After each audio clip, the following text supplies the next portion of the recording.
ડીસા નગરપાલિકામાં ખેડૂતો ઉમટી પડ્યા હતા। ટીપી સ્કીમમાં વિરોધમાં ખેડૂતો ઉમટી પડ્યા હતા। મહિલાઓ સહિત ખેડૂતોનું ટોળું નગરપાલિકાએ પહોંચ્યું હતું। ખેડૂતોને પોલીસ દ્વારા રોકવામાં આવતા વિરોધ। ધારાસભ્ય પ્રવીણ માળી સામે ખેડૂતોનો રોષ।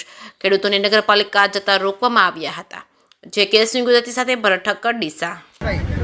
કેમ આવ્યા છો આજે અહીંયા? આજે રજૂઆત કરવા આવ્યા, બોર્ડ બેસવાનું છે, બરોબર। આજે ઠરાવ મંજૂર કરવા, જો આજે ઠરાવ મંજૂર થઈ જાય ને તો આ ટીપી લાગુ પડી જાય, બરોબર। એટલે અમે બધા ખેડૂતો ભેગા થઈ અને આવેદનપત્ર આપવા આવ્યા છીએ, બરોબર। ધારાસભ્યને વિકાસ કરવો તો એના ઘરેથી ચાલુ કરે, વોર્ડ નંબર 1 થી ચાલુ કરે, વોર્ડ નંબર 3 કેમ પસંદ કર્યો છે એને, બરોબર।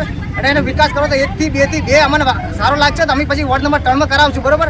એને પાછળ સસ્તા ભાવની જમીન રાખેલી છે, બરોબર। ધારાસભ્યએ એટલે સીધા રસ્તા અમારા ખેતરમાંથી સીધા રસ્તા કાઢે છે, બરોબર। એટલે જમીનના ભાવ ડબલ થઈ જાય એમ, બરાબર। એમણે વિકાસ કરવો હોય તો એમના ઘરથી ચાલુ કરે। મારે આપણે અંદર જવા નથી, પોલીસ પ્રોટેક્શન ફૂલ પૂછ્યું છે અમારા માટે। અમે આતંકવાદી ના હોય એવી રીતના, જ્યારે વોટ માંગવા હોય ને ત્યારે ભીખ માગે, ભીખ। અને અત્યારે રાજા થઈ ગયો છે એટલે અમારે પોલીસ પ્રોટેક્શન પૂછ્યું છે અમને। અમે આતંકવાદી છીએ, બરોબર।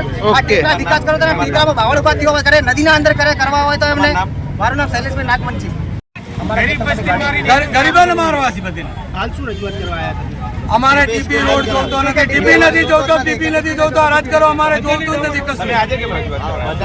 અમે પહેલા કરી રજૂઆત, અમે તો ત્રીજી ચોથી વાર કરી છે રજૂઆત, પણ અમારી કોઈ ઓભળતા જ આજે નથી। ઠરાવ થઈ જાય તો પછી મંજૂર થઈ જાય। ઠરાવ અમને કરવો છે, આજે ઠરાવ થઈ જાય તો પછી નહીં થાય। અમને અમે ના પાડે કે અમારે જોતો નથી, ટીપી નથી જોતા, ટીપી નથી જોતો।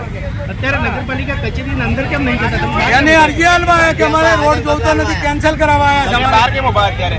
બહાર અમને અંદર જવા નથી દેતા કે તમે બહાર રહો। પોલીસ સાહેબ કહે છે કે તમે પેલા બગીચામાં કેમ બેહો, બગીચામાં કેમ બેહો?